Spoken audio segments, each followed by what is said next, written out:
এইটি হলো বঙ্গবন্ধুর আমাদের পুলিশ আর আগের পুলিশের মধ্যে সম্পর্কটা। আমরা যখন ছাত্র ছিলাম তখন পুলিশ দেখলে অন্যদিকে যেতাম, আমরা বলতাম ঠোলা না ঠিকঠাক অনেক কিছু বলতাম। এখন পুলিশ সবারই হৃদয়ে জয় করেছে, সবারই কাছে মানুষ হয়েছে। তারই প্রমাণ আপনারা আজকে দেখলেন। পুলিশ শুধু জনগণকে ভালোবাসে, দেশকে ভালোবাসে, দেশের ইতিহাসকে রক্ষা করার জন্য তারা আজকে এই জাদুঘরটি তৈরি করেছে। আজকে কিছু বলার আগে আমি স্মরণ করছি সর্বকালের সর্বশ্রেষ্ঠ বাঙালি জাতির পিতা বঙ্গবন্ধু শেখ মুজিবুর রহমান। 15ই আগস্ট যারা ঘাতকের বুলেটে শাহাদাত বরণ করেছিলেন, বঙ্গমাতা সহ তাদের জাতীয় চার নেতা। আমি ফিরে আসি ময়মনসিংহ। ময়মনসিংহ এমনই একটি জেলা, আমি যদি এটা বলি বাংলার সংস্কৃতিকে ধরে রেখেছে ময়মনসিংহ, ভুল। আমি যদি বলি ময়মনসিংহ সবসময় ভালো চিন্তা করে, দেশের চিন্তা করে, সেজন্যই তারা আওয়ামী লীগকে ভালোবাসে এবং সবসময় আওয়ামী লীগ ভোটের মাধ্যমে সবসময় তারা ময়মনসিংহকে জিতিয়ে নিয়ে আসছে। আমরা তারই প্রমাণ আজকে দেখেন, এখানে যারা মঞ্চে আলোচিত করেছেন, আমাদের মন্ত্রী ভাইয়ের শ্রদ্ধেয় মন্ত্রী ভাই ময়মনসিংহে আসলেই তার কথাটা মনে পড়ে, গভীর শ্রদ্ধার সঙ্গে তাকে স্বাগত করছে। তারই ছেলে শান্ত আজকে আপনাদের প্রিয় সংসদ সদস্য শামসুর রহমান কনিষ্ঠ কণ্ঠ যাচ্ছে, যিনি আমাদেরকে হৃদয় দিয়ে ভালোবাসতেন, বঙ্গবন্ধু তাকে খুব ভালোবাসতেন। তার ছেলে আজকে শুধু সংসদ সদস্য না, তিনি মন্ত্রী মর্যাদার দায়িত্ব পালন করেছেন, তিনি এখানে উপস্থিত আছেন। আমাদের আরেক প্রিয় মানুষ, আমার খুব প্রিয় মানুষ ছিলেন গোলন্দাজ। সেই গোলন্দাজ ভাইয়ের ছেলে পাবেল গোলন্দাজ।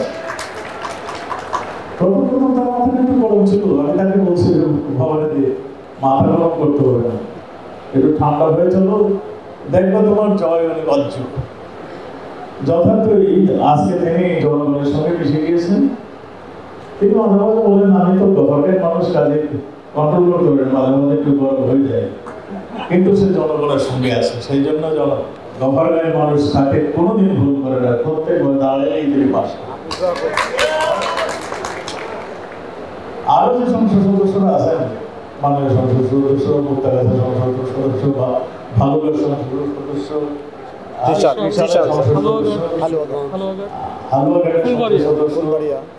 ফুলবাড়িয়া সংসদ সদস্য বক্তৃতা করতে চেয়েছিলেন, সময়ের অভাবে তারা বক্তৃতা করতে পারে। ঈশ্বরগঞ্জের সংসদ সদস্য সবাই অত্যন্ত ভালো মানুষ, দক্ষ মানুষ। তারা তাদের জনপ্রিয়তা আছে বলে জনগণ তাকে ভোটের মাধ্যমে জয়যুক্ত করেছে। এবার গণতন্ত্র মানে এবার আমরা ইলেকশন, আমাদের যে নিরাপত্তা বাহিনী, আমাদের সরকার দেখিয়ে দিয়েছে যে একটা সুষ্ঠু নির্বাচন কাকে বলে।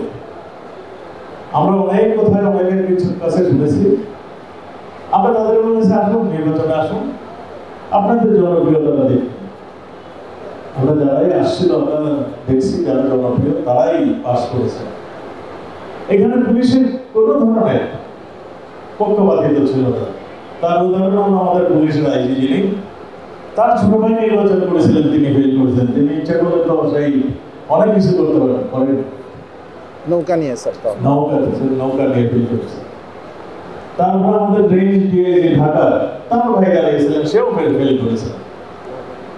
এটি হলো মানুষ যাকে চায় সেই ধরনের একটা নির্বাচনের মাধ্যমে আজকে সংসদ সদস্য নির্বাচিত হয়েছেন, দেশ আলোকিত করছেন এবং আপনাদেরকেও আলোকিত করছেন। তাদেরকে আমি সবাইকে ধন্যবাদ জানাচ্ছি। পুলিশ বাহিনী, নিরাপত্তা বাহিনী সঠিক কাজটি করেছেন বলেই আজকে উপজেলা নির্বাচনও ঠিক তারা সেই কাজটি করেছেন। মেয়র নির্বাচন সব নির্বাচনে একটা অসাধারণ ভূমিকা রেখেছেন এই পুলিশ।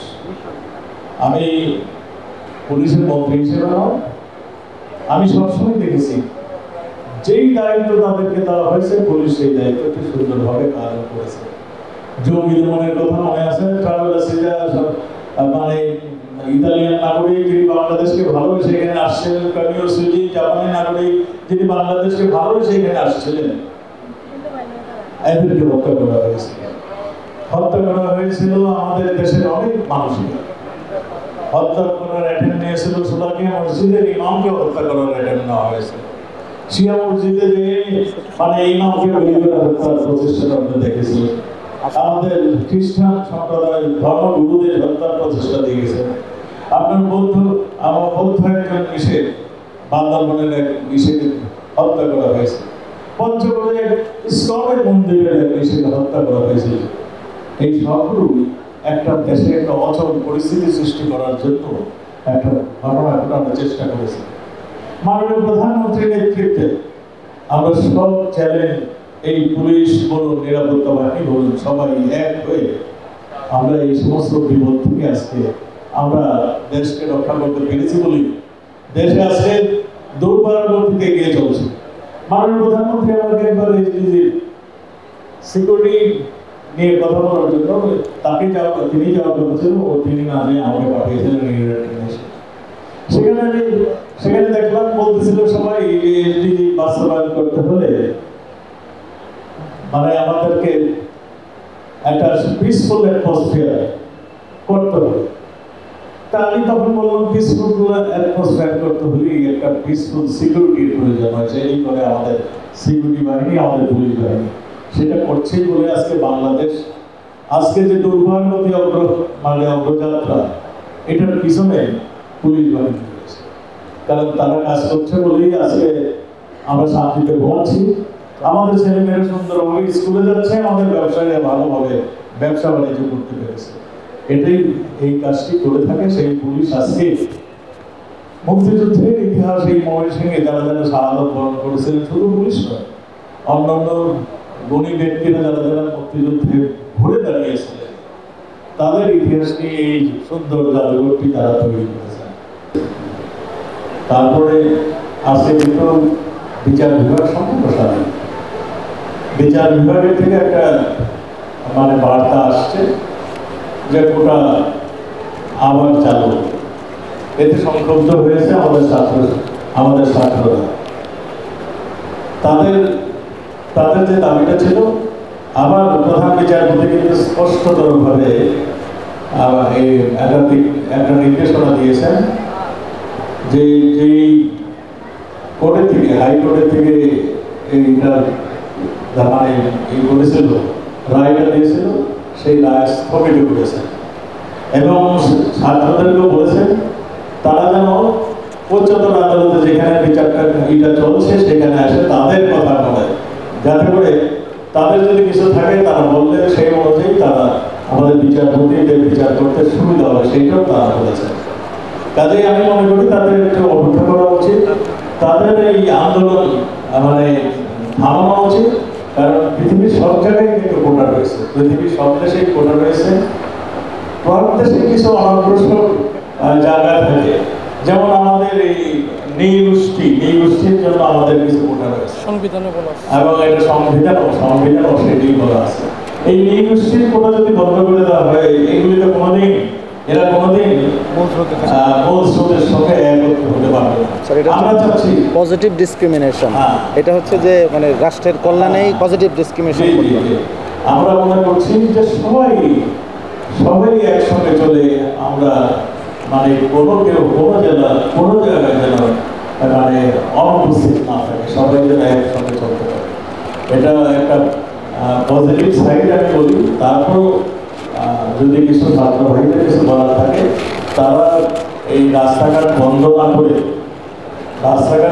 করে তারা কোর্টে এসে কোর্টের মাধ্যমে তারা যেন তাদের যে বলার সেটা বলার জন্য। কোর্ট রাস্তাঘাট বন্ধ করলে লাভ কি হবে আমি জানি না, দুর্ভোগ বাড়বে, জনগণের দুর্ভোগ বাড়বে, যারা নাকি হসপিটালে যাচ্ছেন তাদের এই রোগীদের দুর্ভোগ বাড়বে, যেখানে যাচ্ছেন তারা বাধাপ্রাপ্ত হলে এই 5-6 ঘন্টা এখানে বসে থাকেন, তারা যে কি ধরনের অভিব্যক্তি, তারা যে কি বলেন ছাত্ররা, সেগুলো শোনা উচিত। আমি মনে করি যে তারা রাস্তা অবরোধ না করে আমাদের প্রধান বিচারপতি যেভাবে বলেছেন সেইভাবে তারা যেন তাদের দাবিটা কোর্টে এসে তাদের সব কিছু বলে। আমি আমার মনে হয় আপনার ক্লিয়ার হয়েছেন। আর